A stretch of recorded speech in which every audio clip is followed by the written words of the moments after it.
All right, so welcome back, everybody, for another deep dive. And today we're gonna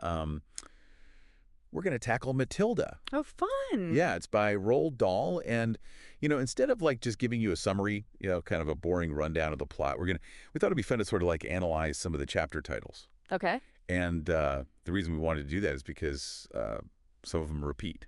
you Yeah. know, and that just kind of seemed interesting. Like, why would an author do that? Right. So yeah, let's dive into that and see what we come up with. Sounds good. Okay, so um, I mean, right off the bat, we've got the reader of books, and that's repeated like 17 times. Wow.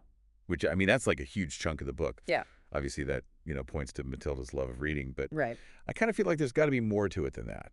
Yeah, definitely. I mean, it's like, think about when you were a kid and you'd get so lost in a book Oh yeah, that you'd forget the world around you. totally. I think Dahl's trying to recreate that feeling for us as readers. Like every time we see that title, it's a reminder that Matilda's world is in these books. That's a really good point. Yeah. And it's like, it's that escape. Yeah. She's got this kind of crummy family, and she's not treated very well. Right. And so she uses those books as that escape. And so I think you're totally right. Every time we see that chapter title, it's like we're kind of being invited into that escape with her. Exactly. And it also kind of shows us how important imagination and knowledge are going to be to her journey throughout the story.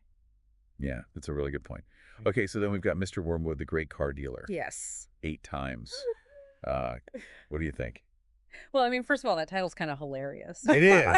The great car deal, Yeah. But it tells us a lot about him, right? Right, Like he's yeah. all about appearances and money, and it's like the opposite of Matilda's world. Right, exactly. And, thinking about her dad, like, he's not exactly father of the year material. No, not really. So, I think that title, every time it comes up, it's like that reminder. It's like a warning sign almost. Yes. Yeah, Yeah. exactly. Okay, so moving on to another one that repeats 8 times. We've got the hat and the super glue.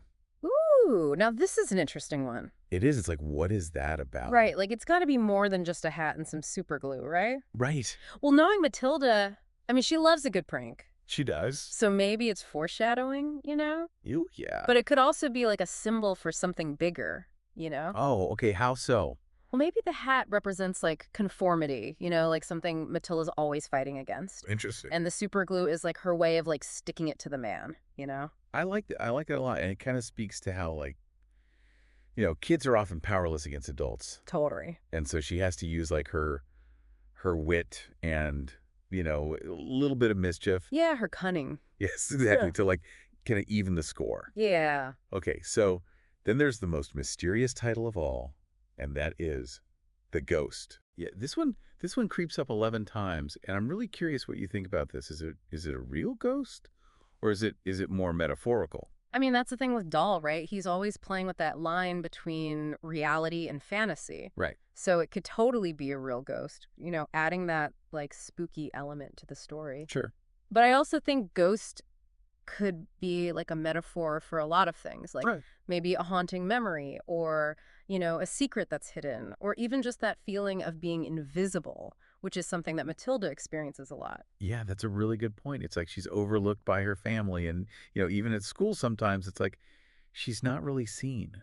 Right. And so that ghost idea could represent that feeling of being unseen. I like that. So it's almost like, every time that chapter title pops up, it's like we're entering this kind of like shadowy realm of the imagination. Yeah, exactly. Where things aren't always what they seem. And that's what makes it so fun, right? You never know what to expect. Right. Okay. So it's pretty clear, I think, that these repeated chapter titles, they're not just, random choices by Dahl. Definitely not. They're really carefully placed to kind of like emphasize these big themes in the book. Right, like the importance of intelligence and standing up for yourself and the power of imagination. Exactly. And it kind of makes you wonder,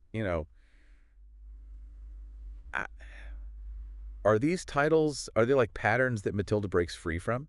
That's a good question. Or is she, kind of destined to repeat them? I don't know. I guess you'll have to read the book to find out.